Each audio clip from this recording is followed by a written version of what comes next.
Brought to you by Cisco. Welcome to the Human Network. We're in position, we're set, we're ready to go.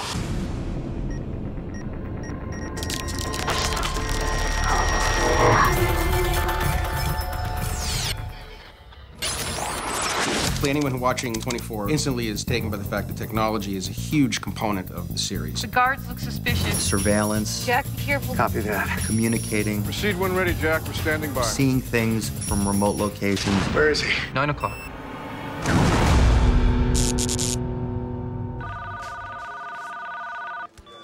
Ms. Bauer.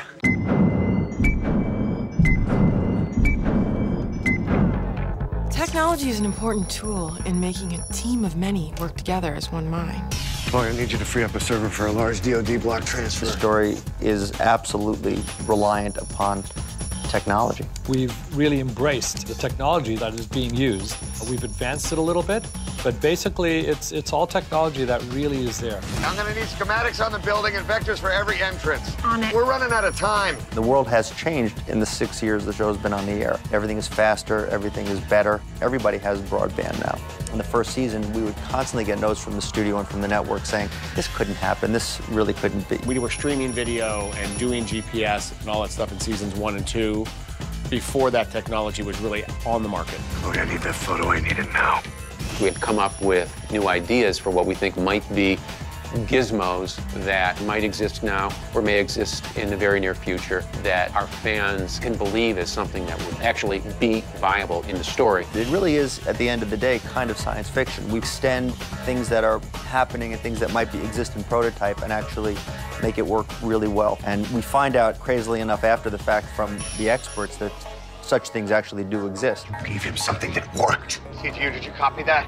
We got it, Jack. Alert the president immediately. What we do that is a little different than what's happening in the real world is the fact that we're able to do everything very quickly. You can call up satellite images in the way that's portrayed on the show. However, in real life, it takes hours, whereas Chloe O'Brien does it in several seconds.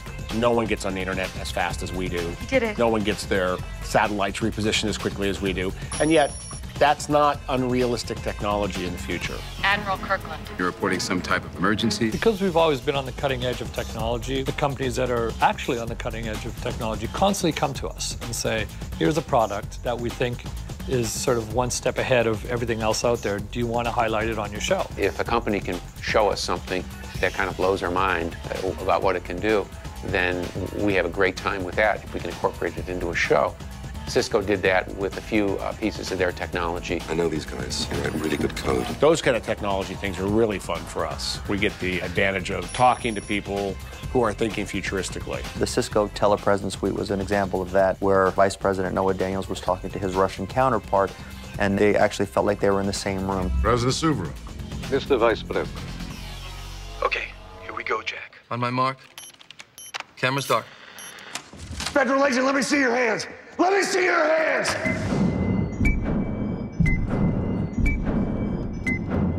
It's hard to hide from eyes that can track you through walls and see you from outer space. Tango's heading south on the 110. That's 6 blocks from here. What you're seeing more of in many cities is the fact that there are cameras absolutely everywhere. So we have CTU have access to all those cameras. Jack, the hostile's stopping at an intersection. I can't think of any one aspect of technology that has been essential to hold together the plots as our ability to, or failure to, be able to track somebody on a satellite. We use satellites to locate bad guys, good guys, anybody. Proceed when ready, Jack. We're standing by. Copy that. I think the idea of being able to pinpoint somebody in the middle of the world in a matter of minutes or seconds is pretty frightening.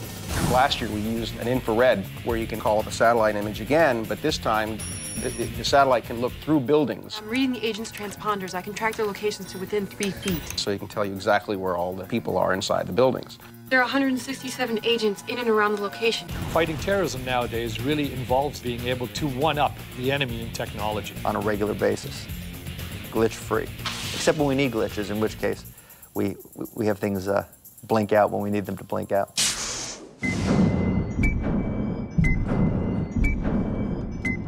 Technology is a blank slate. It is what you bring to it. I'm heading in. Milo, have you got him on the tracker? Yeah, he's still moving. If you take any kind of big agencies like CIA, FBI, the chances of their program being what we use is pretty much remote to none. They may do the same things, but visually what we're trying to do is make it interesting for the eye. Give me the status on the other 4 guards. Jack, you're right on top of him. The device of seeing a computer screen and telling a story, we've managed to make a screen exciting in a way that other people have not been able to do. I've lost audio signal. I'm going to second channel. I don't like it. Something's wrong. We rarely build any props for the good guys.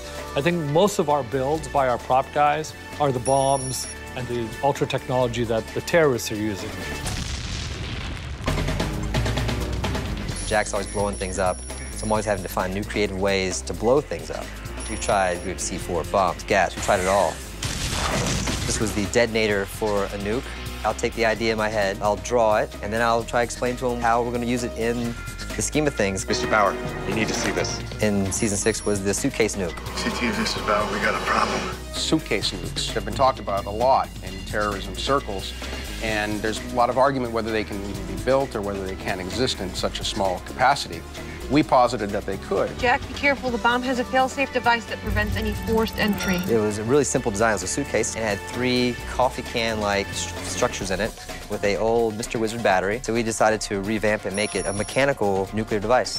Through the glass casing, I have 2 small metal plates slowly converging on each other. Those are the trigger plates, Jack. Once they touch, an electrical charge will detonate the core. We're always right there to push it all the time.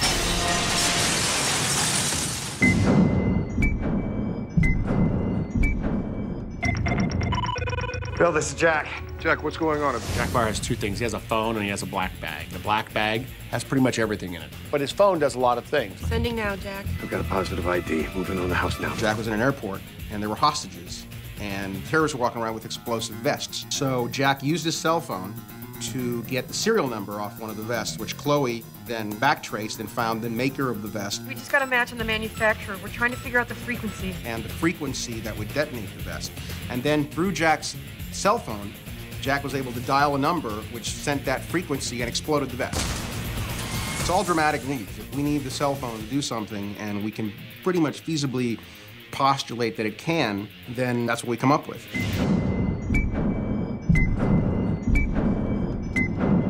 They're looking for the warhead in their cities. Start the sequence. The show counterbalances the dark side of technology with the good. The way we take advantage of all this new technology is the exact same way that the terrorists are taking advantage of it. We're going to modify this so that I can use it to reprogram the bombs. We've had some really smart bad guys on 24 who've used technology as weapons. Oh my God, I got a missile. Tony, can you see this? Yeah. Can you get a source of the transmission? Because people who want to do destruction do have access to really smart technology that can assist them. In our case, when our villains do get their hands on such technology, it's an unfortunate but scarily real effect.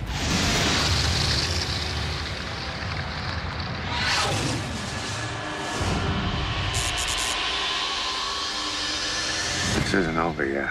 We have a problem. I can't jam their satellite. Technology is a tool. It's like a hammer or a knife or a gun. It's all about whose hands it's in. The override locked in? Yes. Set it to channel 11. All right, it's coming through. The acquisition and mastery over technology has actually been a stopgap against the bad guys. I've been waiting for this. When you look at it, you wonder why every law enforcement, officer in the world can't just do that whenever they're facing off bad guys. Our hostiles are in the 6th floor apartment. Get your men ready. Moving in. We're just enough in the future that we can break the rules.